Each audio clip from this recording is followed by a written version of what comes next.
Ever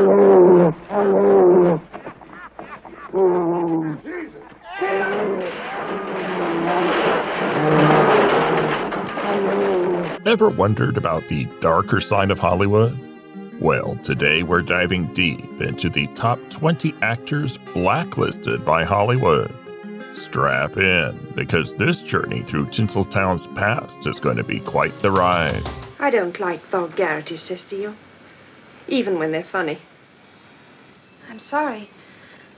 The dress is marvelous. Number 20, Charlie Chaplin. Let's start with a Hollywood icon who needs no introduction, Charlie Chaplin. Now, the origins of the Hollywood blacklist are pretty murky, rooted in the tumultuous era of McCarthyism. Back in the 1940s and 50s, Republican Senator Joseph McCarthy was on a crusade to root out suspected communist sympathizers across the United States. This led to the formation of the House Un-American Activities Committee, which held hearings accusing hundreds of citizens of communist affiliations. And where does Chaplin fit into all of this? Well, his refusal to address questions about his political views raised eyebrows, leading the FBI to label him as a potential security risk, a Bolshevik to be precise. Imagine one of the biggest stars of the silent film era suddenly under the government's scrutiny. Needless to say, Chaplin's films faced backlash, with boycotts greeting their releases. Things took a drastic turn after the London premiere of his film Limelight, when Chaplin was informed he'd be denied re-entry into the U.S. It's a heartbreaking twist for someone who had been once hailed as a cinematic genius. Forced to live out the rest of his days in Switzerland, Chaplin's films continued to face widespread boycotting in the U.S. for the next decade. But hey, every cloud has a silver lining, right? As the political climate shifted, so did Chaplin's popularity, and by the time of his death, he was once again revered as a beloved film icon. Number 19, Sandra Lock. All right, let's delve into the turbulent tale of Sandra Lock. Picture this, a promising young star bursts onto the scene, earning herself an Oscar nomination for her very first role in The Heart is a Lonely Hunter. Talk about making an entrance. For the next 2 decades, Lock's star continued to rise, with numerous film roles under her belt, and even some directing gigs to boot. But then, enter A-list actor and director Clint Eastwood. Cue the drama. In 1975, Lock and Eastwood began a whirlwind romance that seemed straight out of a Hollywood script. But as we all know, not all fairy tales have a happy ending. By the mid-80s, cracks started to appear in their relationship, and the once happy couple found themselves at odds with each other. Things got messy, like really messy. Lock returned home from shooting one day to find her lock changed and her belongings tossed into storage. Ouch. But wait, it gets worse. As part of their divorce settlement, Eastwood agreed to set Lock up with a development deal at Warner Brothers. Sounds like a fresh start, right? Wrong. Despite this supposed olive branch, Lock found herself hitting a brick wall, with Warner Brothers rejecting her ideas a whopping 30 times in a row. Can you imagine her frustration? So what was really going on here? Lock smelled a rat and decided to take action. She sued Eastwood, alleging that he'd been pulling the strings behind the scenes, effectively blacklisting her from the industry. And guess what? They settled out of court, with Eastwood shelling out an undisclosed sum. Coincidence? We think not. 18. Tippy Hedren. Now we'll talk about Tippy Hedren, the iconic actress known for her roles in Alfred Hitchcock's classics like The Birds and Marnie. But behind the silver screen glamour lied a harrowing tale of abuse and manipulation. Hedren's experience on set with Hitchcock wasn't the stuff of Hollywood dreams. It was more like a nightmare. She's been vocal about her ordeal, alleging that the revered director sexually assaulted her throughout filming. Imagine being in her shoes, trying to focus on your craft while dealing with such appalling behavior from someone in power. But it doesn't end there. When Hedren had the courage to rebuff Hitchcock's advances, things took a very sinister turn. She claims that he made her life a living hell on set, isolating her from the rest of the cast and crew. It's chilling to think about the psychological toll such treatment could take. And the repercussions didn't stop when the camera stopped rolling. Hitchcock allegedly wielded his influence to block Universal, the studio Hedren was under contract with, from submitting her performance in Marnie for an Oscar. Can you imagine the frustration of seeing your hard work go unrecognized because of someone else's vendetta? In a poignant reflection on the power dynamics of the time, Hedren remarked in 2012, quote, "Studios were the power, and I was at the end of that, and there was absolutely nothing I could do legally whatsoever. There were no laws about that kind of situation. If this happened today, I would be a very rich woman." 17. Lloyd Bridges. Let's take a moment to ponder an alternate history. What if Lloyd Bridges had been permanently blacklisted from Hollywood? Would we have missed out on the hilarity of Airplane or the antics of Hot Shots? And here's a thought, would his sons, Jeff and Beau, have followed in his footsteps to become actors? It's fascinating to think about, but thankfully Lloyd Bridges wasn't banished from Tinseltown forever. So what landed Bridges on the blacklist in the first place? Well, it all traces back to his affiliation with the Actors Laboratory Theater, an organization accused of having ties to communism during the height of McCarthyism. When Bridges truthfully testified before the House Un-American Activities Committee, he found himself barred from Hollywood. But his story didn't end there. Despite the setback, he eventually made his way back to the silver screen after the FBI cleared his name. Born Lloyd Vernette Bridges Jr. on January 15, 1913 in San Leandro, California, Bridges hailed from a family with ties to the entertainment industry. His father owned a movie theater, sparking Bridges' early interest in acting. Though his father envisioned a different path for him, a career in law, Bridges' passion for acting led him to the University of California at Los Angeles, where he honed his craft. It was there that he met Dorothy Dean Bridges, his wife of over 50 years, who shared his love for the stage.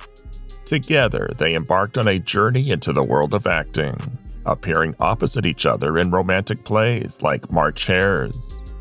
Bridges' career took him from the Broadway stage to the silver screen, with his first films hitting theaters in 1936. 16.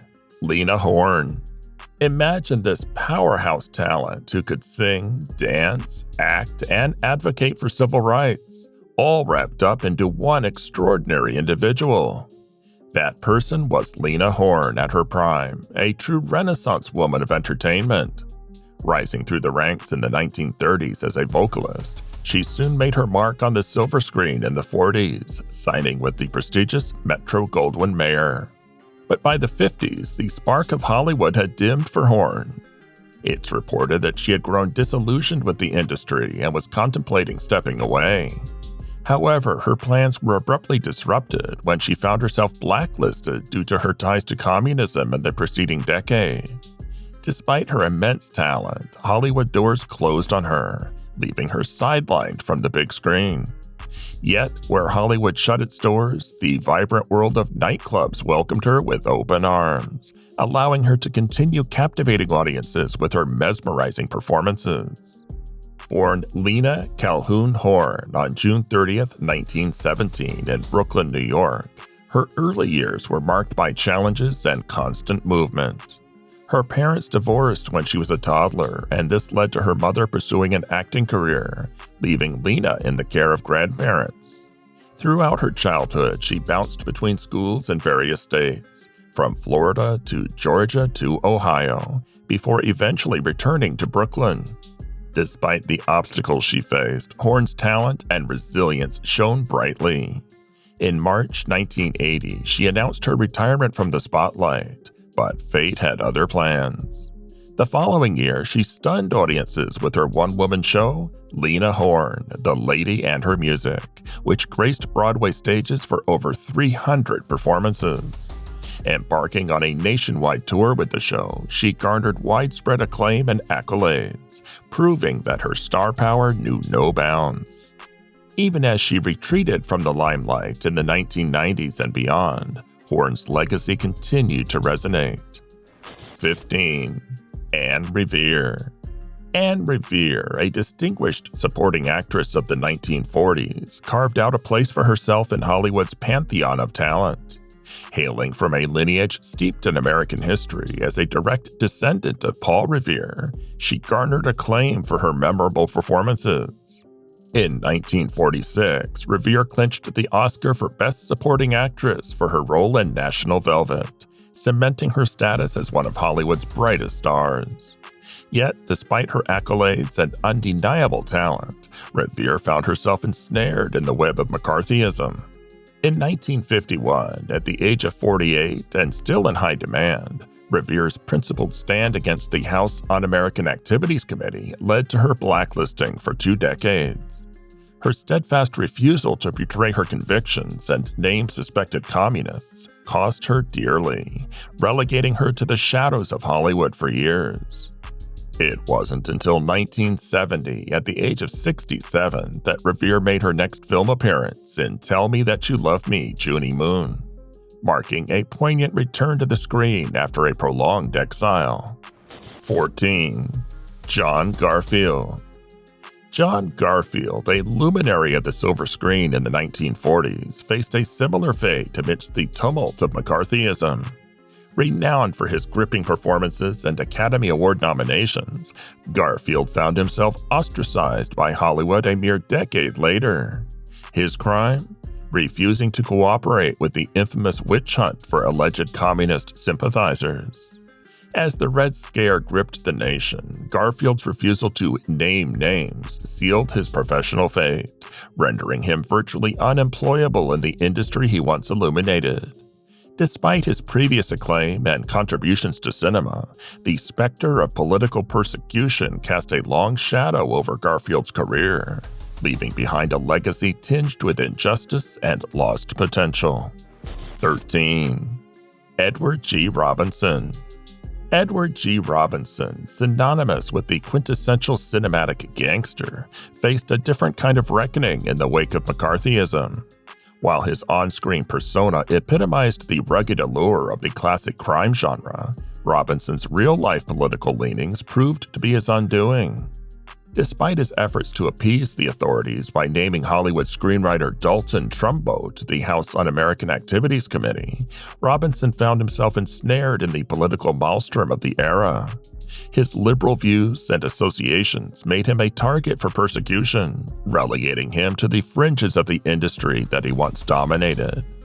He was ultimately forced to seek refuge in low-budget productions to sustain himself. Number 12. Burl Ives. The mellifluous voice of Burl Ives resonates with warmth and nostalgia, particularly during the holiday season when his rendition of Rudolph the Red-Nosed Reindeer fills the airwaves. But beyond his iconic role in Rankin and Bass's beloved Christmas special, Ives was a revered figure in folk music long before his foray into Yuletide melodies. However, his ascent to stardom was marred by the chilling effect of McCarthyism. In 1950, Ives found himself ensnared in the crosshairs of right-wing propaganda when he was singled out in the notorious pamphlet Red Channels. 2 years later, he was summoned to testify before the House Un-American Activities Committee, a pivotal moment that would shape the trajectory of his career. In a bid to alleviate the blacklist imposed upon him, Ives chose to name names, a decision that came at a profound personal cost. While his cooperation may have allowed him to re-enter the field of Hollywood, it came at the expense of his standing among some of his peers, including the esteemed musician Pete Seeger. Yet, despite the tarnish of his reputation, Ives persevered, reclaiming his place in the spotlight and leaving an indelible mark on the world of entertainment. 11. Uta Hagen. Uta Hagen, acclaimed for her riveting performance in the original Broadway production of Who's Afraid of Virginia Woolf, faced her own trials in the shadow of McCarthyism. Like Lena Horne, Hogan found herself entangled in the fallout of her association with Paul Robeson, a connection that would reverberate throughout her career. Blacklisted in Hollywood, Hogan encountered obstacles on her path to acting stardom, yet she viewed this period of exile as a crucible that tempered her resolve and artistic integrity. Despite the adversity she faced, Hogan emerged from the shadows, her spirit undimmed and her passion for the craft undeterred.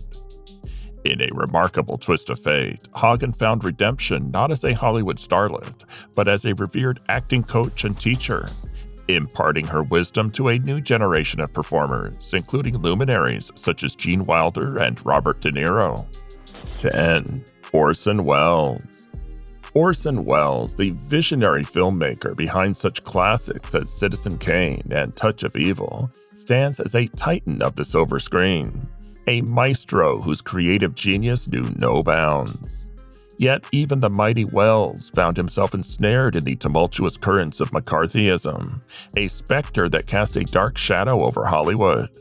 Named in the notorious Red Channels, Wells found himself thrust into the spotlight of suspicion, despite being physically distant from the epicenter of the Red Scare. While the filmmaker had embarked on a sojourn in Europe, his absence from the American film industry did little to shield him from the reverberations of political paranoia. As Wells grappled with the ebb and flow of his relationships with Hollywood producers, his once flourishing career faced formidable obstacles. The blacklist imposed upon him served as a stark reminder that not even towering talents like Orson Wells were immune to the pernicious reach of McCarthyism. Though Wells never stood before the House Un-American Activities Committee, his self-imposed exile and disillusionment with Hollywood mirrored the experiences of countless other artists grappling with the stifling atmosphere of suspicion and fear. While his timeless classics endure as a testament to his unparalleled vision and creativity, one cannot help but wonder how many more cinematic gems were lost to the annals of history due to the persecution of Wells and his exile from the heart of Hollywood. Number 9. Jean Seberg. Jean Seberg, the luminous starlet who captivated audiences with her mesmerizing performance in Jean-Luc Godard's Breathless in 1960, tragically found herself ensnared in a web of peril and paranoia, courtesy of the FBI. Seberg's association with the Black Panther Party marked her as a target for the FBI's nefarious machinations. Under the insidious guise of COINTELPRO, a covert smear and spying campaign, Seberg became the unwitting victim of a relentless campaign of surveillance and defamation, orchestrated by none other than the infamous J. Edgar Hoover himself. Despite her undeniable talent and international acclaim, Seberg's Hollywood career was marred by the insidious effects of political persecution. As offers from Tinseltown dwindled, she sought solace in European cinema, starring in a slew of intriguing genre pictures. However, the specter of FBI surveillance and the relentless assault on her reputation took its toll. In a tragic denouement, Seberg's life ended in 1979, a victim of her own frayed nerves and the relentless onslaught of persecution. A poignant note was found alongside her body, which bore witness to her unbearable suffering. Quote, "I can no longer live with my nerves." The FBI's ruthless campaign against Seberg, fueled by her political affiliations and unwavering support for civil rights, stands as a chilling reminder of the agency's capacity for abuse and manipulation. Their efforts to neutralize her and tarnish her image with the public epitomize a dark chapter in American history, one marked by the suppression of dissent and the ruthless targeting of those who dared to challenge the status quo. Number 8. Marsha Hunt. The passing of Marsha Hunt, a Hollywood icon renowned for her roles in classic films like Pride and Prejudice and Raw Deal, marked the end of an era in Tinseltown. At the remarkable age of 104, Hunt departed from this world due to natural causes, leaving behind a legacy that transcends the silver screen. Hunt's illustrious career spanned over 6 decades, encompassing more than 60 films for prestigious studios including Paramount, MGM, and Republic, alongside memorable performances in 30 stage productions. Yet, it was her unwavering commitment to principles of justice and civil liberties that truly defined her legacy. In the tumultuous climate of the 1940s, Hunt found herself embroiled in the maelstrom of McCarthyism, as the House Un-American Activities Committee launched a crusade against suspected communist sympathizers within the entertainment industry.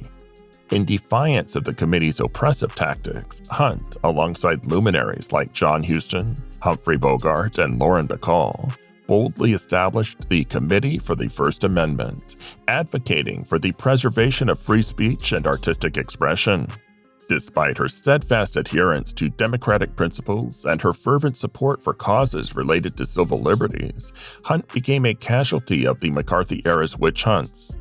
Her association with activist circles and her endorsement of petitions in support of progressive causes led her to inclusion on the notorious Blacklist compiled by Hollywood power brokers, a damning indictment that effectively barred her from the glitzy world of showbiz. Undeterred by the industry's betrayal, Hunt channeled her energies into activism, emerging as a vocal advocate for global humanitarian causes. From championing the United Nations to delivering impassioned lectures for the World Health Organization, she transformed her passion for social justice into a lifelong vocation. Even in the face of adversity, Hunt's indomitable spirit continued to shine bright. Her later television appearances, including memorable roles on The Twilight Zone and Gunsmoke, served as a testament to her resilience and enduring legacy. 7. Lauren Bacall. In the tumultuous landscape of 1950s Hollywood, amidst the chilling specter of the blacklist purges and the fervent witch hunts for alleged communists, one iconic figure stood defiantly against the tide of fear and persecution: Lauren Bacall. Born Betty Joan Persky Weinstein Bacall, Lauren Bacall was not merely content with her status as a burgeoning Hollywood ingenue.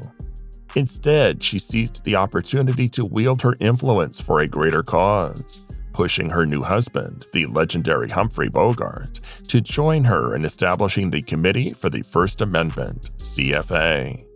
This bold move marked Bacall's entrance onto the stage of political activism, where she fervently denounced the blacklist and advocated for the protection of its victims, many of whom were Jews and liberals rather than hardened Reds. The CFA became a bastion of courage and defiance, boasting a roster of luminaries from the entertainment industry, including Danny Kaye, John Huston, Bette Davis, Frank Sinatra, and Katharine Hepburn. Bacall's unwavering commitment to this cause, despite being at the nascent stages of her career, underscored her fierce determination and moral fortitude. Bacall's on-screen persona, characterized by a unique blend of sultry allure and steely resolve, mirrored her off-screen convictions. Whether portraying the rich, destructive lesbian in Young Man with a Horn, the disabled young dowager in Harper, or the demanding psychiatrist in Shock Treatment, Bacall exuded a palpable sense of imperiousness, a trait that seamlessly transcended the confines of the silver screen. Beyond her cinematic endeavors, Bacall remained steadfast in her political beliefs throughout her life. A true blue New York liberal Democrat, she lent her support to progressive candidates such as Adlai Stevenson and Bobby Kennedy, proudly wearing her liberal credentials as a badge of honor. As she once declared in a late interview, quote, "I'm anti-Republican, a liberal, the L word." Number 6. Pert Kelton. If the name Pert Kelton doesn't ring a bell, you can thank the Blacklist for that. Kelton was a trailblazer, the original Alice Cramden on The Honeymooners, and her portrayal added a darker twist to the character that intrigued audiences. It's a shame we didn't get to see how the show would have evolved with her in the role permanently. Born on October 14, 1907 on her grandmother's cattle ranch in Montana, Pert was destined for the stage. Her parents, Ed and Sue, were vaudeville performers, and Pert joined their act, the Three Keltons, at an early age. She honed her skills in ballet, tap dancing, singing, acrobatics, and even learned to play the trombone. Kelton's talent extended beyond the stage. She appeared in 30 films between 1929 and 1939 before returning to the theater in the 40s and 50s. Notably, she had a successful run in the musical The Music Man from 1957 to 1961, earning Tony Award nominations for her roles in Greenwillow, 1960, and Spofford, 1968. Her career also thrived on the radio, where she lent her voice to The Milton Berle Show. Transitioning to television, Kelton made memorable appearances on The Phil Silvers Show, The Danny Thomas Show, and Henry Morgan's Great Talent Hunt. But it was her role as Alice Cramden on The Honeymooners that etched her name into TV history. However, Kelton's time on the show was cut short when it moved to CBS, and she was removed from the cast due to her inclusion in Red Channels, a Blacklist publication. Jackie Gleason, the show's star, covered for her departure by spreading misinformation that she had left due to heart trouble. Despite the setback, Kelton continued acting until her death in 1968. Just before her final film, The Comic, was released in 1969. 5. Lee Grant. Lee Grant's journey through Hollywood's blacklist era is a testament to her resilience and talent. Despite possessing an Oscar and multiple Emmys, she found herself targeted by the House Un-American Activities Committee in 1951 for refusing to testify against her husband, playwright and screenwriter Arnold Manoff.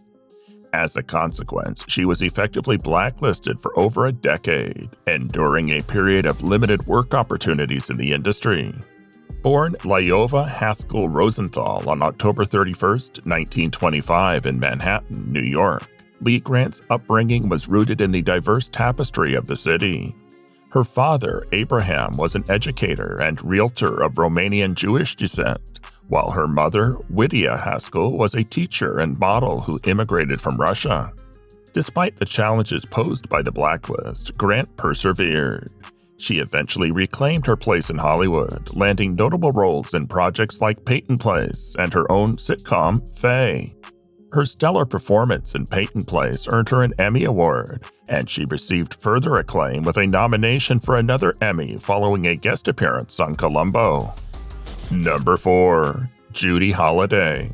Judy Holiday's journey through Hollywood's blacklist era is a fascinating chapter in her illustrious career.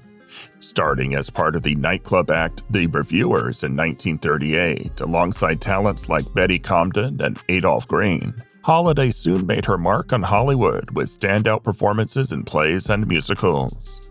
Her breakthrough came in the 1946 stage production of Born Yesterday, where she portrayed the iconic character Billy Dawn with unparalleled charm and wit. This success catapulted her into the limelight, leading to her acclaimed portrayal of the same character in the 1950 film adaptation, earning her both an Academy Award and a Golden Globe for Best Actress. Throughout the 1950s, Holiday graced the silver screen regularly, showcasing her immense talent and versatility. However, her career took a tumultuous turn in 1952 when she was called to testify before the Senate Internal Security Subcommittee regarding allegations of communist associations. While she wasn't blacklisted from films, she faced a ban from radio and television for nearly 3 years, highlighting the pervasive influence of McCarthyism during that era. Despite the challenges posed by the blacklist, Holiday remained resilient and continued to pursue her passion for acting. She returned to the spotlight with aplomb, delivering unforgettable performances on Broadway, including her Tony Award-winning role in Bells Are Ringing, which she later reprised in the 1960 film adaptation. Number 3. John Ireland. The great Western actor, pictured left, who portrayed Jed Colby on Rawhide, was not going to go down without a fight. After being blacklisted, Ireland sued 2 TV producers for slander and breach of contract.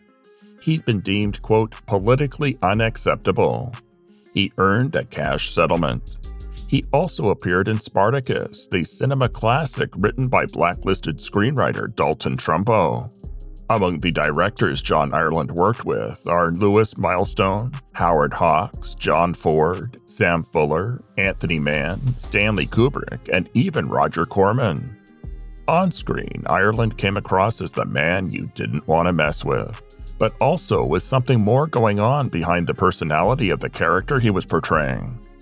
Ireland appeared in a combination of 222 different roles in motion pictures and on television between 1945 and 1992. Number 2. Will Geer.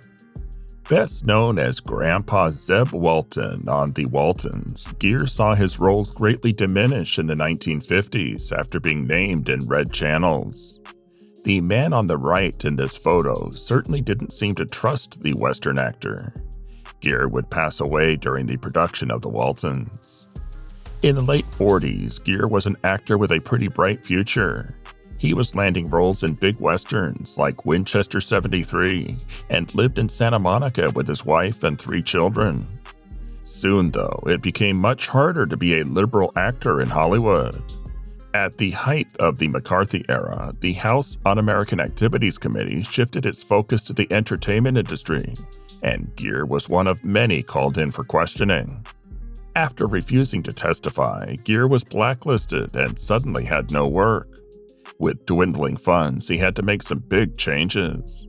He sold his house and bought a small plot of land for cheap in Topanga Canyon. With few other options, Geer fell back on his degree in horticulture. But he never abandoned his love of acting. He began organizing small plays on his Topanga property and dubbed his informal theater the Theatricum Botanicum. Before long, other blacklisted actors and musicians flocked to participate. As the paranoia of the McCarthy era slowly faded, Geer started acting in Hollywood again, and soon he snagged the biggest role of his life, as the grandpa on the hit TV show The Waltons. Number 1. Eddie Albert. The Green Acres star was painted into a red corner when his name was listed in red channels. His wife, actress Margot, was openly on the left. Albert was able to overcome the blacklisting thanks to his heroic efforts in World War II, though his Mexican-born spouse saw her career greatly suffer. A graduate of the University of Minnesota, Albert was a circus trapeze flyer before becoming a stage and radio actor.